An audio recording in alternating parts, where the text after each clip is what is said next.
I should have let Ayodele go, but Ayodele, it's very important because you have made a lot of valid points, and I really think this conversation is really, really important. So it's going to linger on just for a short while, right? So we've identified some of the challenges that we face in our current assembly and how the 10th assembly moving forward can correct these challenges. What are your final words on this particular issue? I think there needs to be a lot of courage. And I use that word advisedly. There needs to be a lot of courage from the leadership of the National Assembly. You know, I used the word class suicide earlier on because clearly we have a revenue crisis. We have a debt crisis. It's like we're between a rock and a hard place, basically. And you cannot dramatically improve the revenue of the country in the space of 6 months. Of course, exactly, if we pull off the petrol subsidy, we have, about 2-3 trillion naira additional revenue to the coffers of the federal government.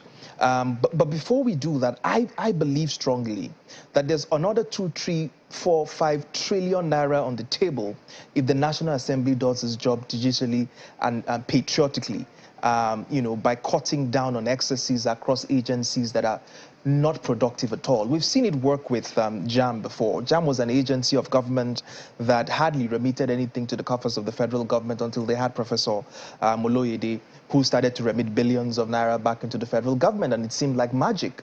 And that's the story of many agencies across the country. People are sitting down on their houses, they are living fat, on government largesse and are not being productive.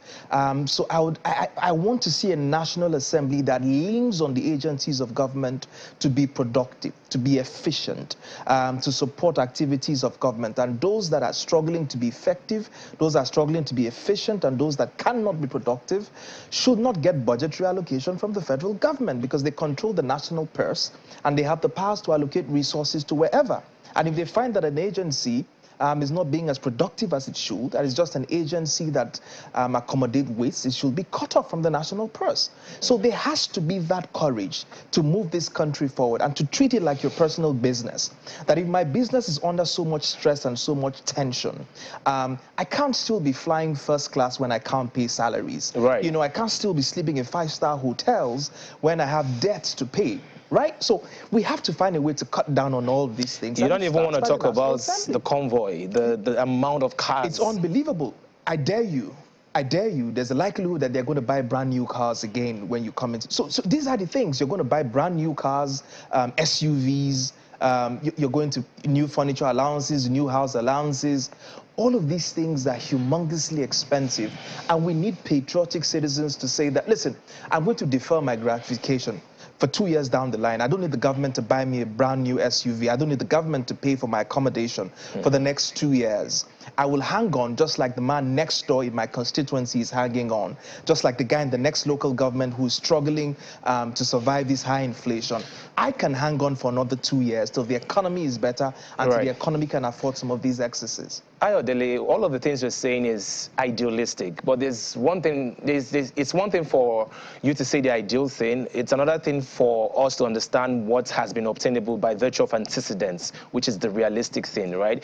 I think personally, how do you think the citizens can play a role in this? Because I know there's a process for recalling your representatives. Perhaps if the citizens start recalling all of their reps and their senators, perhaps others will sit up. So I don't know if you care to share how the citizens can go through the process of recalling. I'm not sure I want to raise the hope of citizens about the recall process because it's a very cumbersome process and you may never, there's a reason why nobody has been recalled since 99. It's a very difficult process, very tedious. But I think what citizens can do really is to put pressure on their elected representatives. And we saw this in the last elections. 6 governors could not return to the Senate, even as sitting governors, irrespective of the resources in their disposal. Their people rejected them or denied them a chance of an early retirement in the Senate, right? So the power to elect officials into government, citizens must take full responsibility for that power and to exercise that power responsibly by telling these elected officials that if we don't see your impact in that National Assembly in the next 4 years, you're not going to be going back to Abuja. But of course, the citizens will also have to frame some sort of social accountability mechanism with our legislators, and to define how you rank the performance of a legislator, because truly and fairly, a legislator should not be judged by how much sewing machines he can distribute to his constituents, or how many grinding machines he can, it's the quality of laws that he passes, the quality of representation that he delivers. Those are the standards by which you should judge a legislator.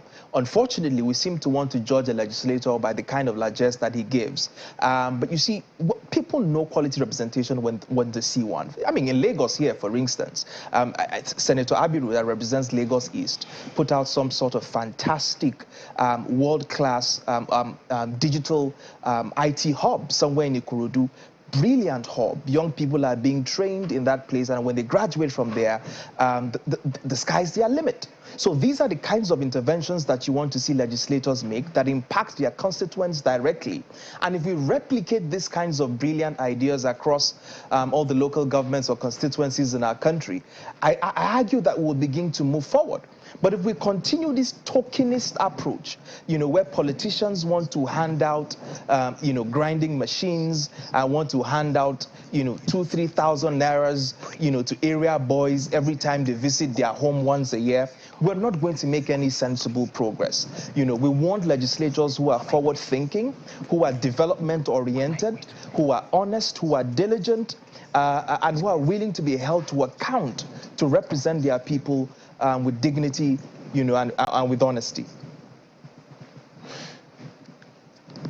All right, thank you very much. We're going to go on a quick break right now. Thank you so very much for coming on the show. Appreciate it. Thank you for having me. Appreciate it. All right, there you have it. I think at this point in time, we should just talk about mental health, because post-elections, we have had a lot of issues, and a lot of Nigerians need to sort of readjust to what exactly it's happening in the political scene, and I think everybody needs to sort of calm down.